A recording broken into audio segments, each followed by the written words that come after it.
Okay, derivatives of exponentials. So derivatives of exponentials can be quite nice because if we look over at the general rule here, e to the x, when you differentiate it, what's my pen not working? There we go. E to the x, when we differentiate it, just goes to e to the x.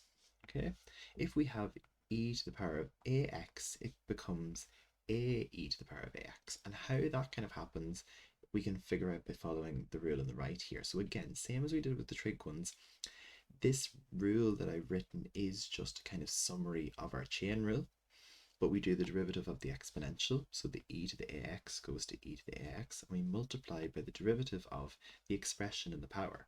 So a to the power or ax would differentiate just to a, so that's how we get the a at the front then. So it's the same idea we had with the trig ones, where the rule in the log tables has x, or variable, in the power, so that would be the place where we may end up having expressions, and if we have expressions there, we have to differentiate them also, and if we do extra derivatives, we multiply by them. That's kind of our general idea that we've been following the whole way through all of these questions. So let's look at an example or two of that then. So the first one here we can follow directly, just our rule in the log tables. That second rule is in your log tables anyway. So e to the power of 5x will just become 5e to the power of 5x. Okay, nice and straightforward really. Looking at this next example, we have a few extra bits to consider. So first of all, I'll differentiate the function itself. So e just stays the same. So you'll always just end up with one of your parts just being the same as you had with these exponentials, with e as their base. So like they're kind of natural exponentials, if you like. Then we need to multiply by the derivative of what's in the power. But what's in the power there is itself a trigonometric function. So I have tan 3x. So I have to take that kind of in two parts. So tan itself, I differentiate, it goes to sec squared 3x, and I also have to differentiate the angle, which means multiplying by 3. So I get 3 sec squared 3x e to the power of tan 3x.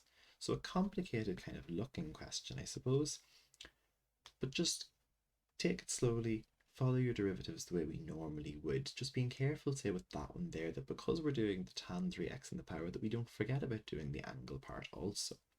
And those can be the parts that you would forget about, I suppose. Looking at this first then exam question, just to jump straight in, because the actual methods then for doing the e to the power of x is again similar to the ones we have been doing all along. So we'll just look at how does it kind of come up, and this from obviously 2008, so a while back. So u and v, we have to use a quotient rule here because we're looking at two expressions as part of a fraction or being divided. So e to the power of x minus e to the power of minus x, and over here we have v being equal to e to the x plus e to the power of minus x. Okay, let's get du dx. So du dx is e to the power of x plus e to the power of minus x. So multiplying by minus 1 there, because that's what's in front of the x, and it changes this minus to a plus. dv dx, then e to the power of x minus e to the power of minus x. So the same idea, we multiply by that minus 1, and it changes that second term into a negative term. Using my quotient rule then, so my quotient rule is v du dx plus u dv dx all over v squared. So v e to the power of x plus e to the power of minus x, du dx e to the power of x plus e to the power of minus x.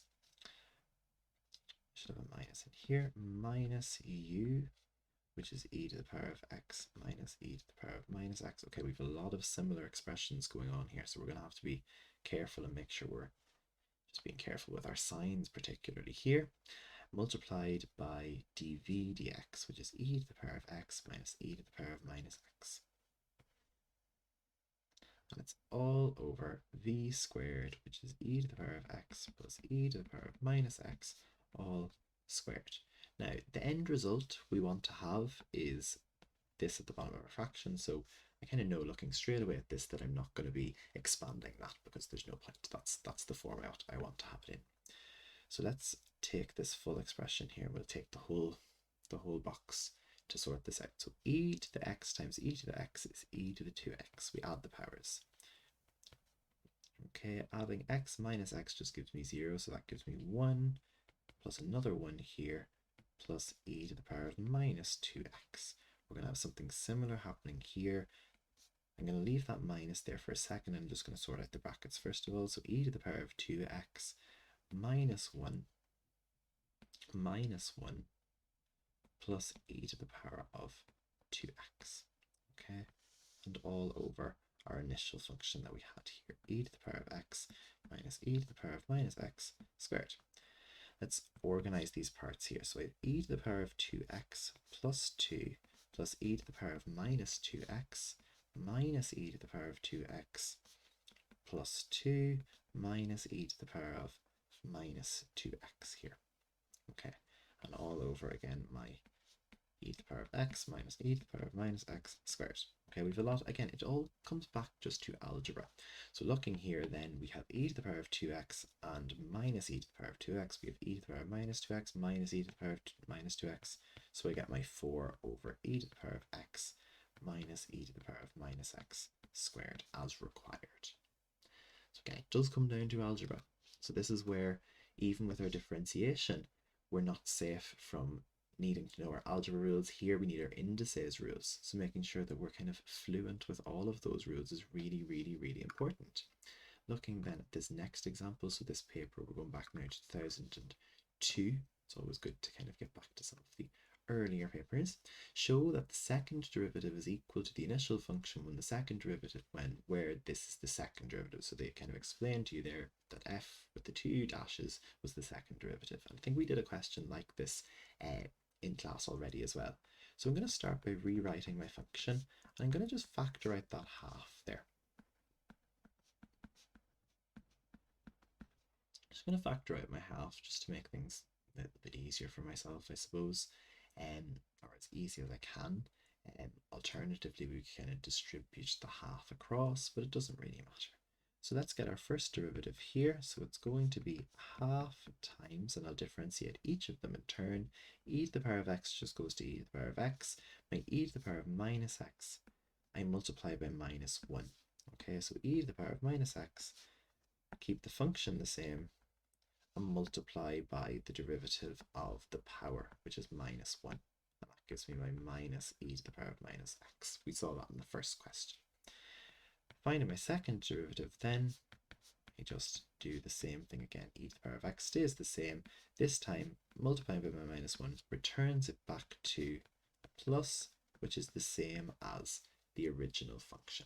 Okay, we can maybe just bring it all back over one fraction there to keep it as clear and as clean cut as we possibly can.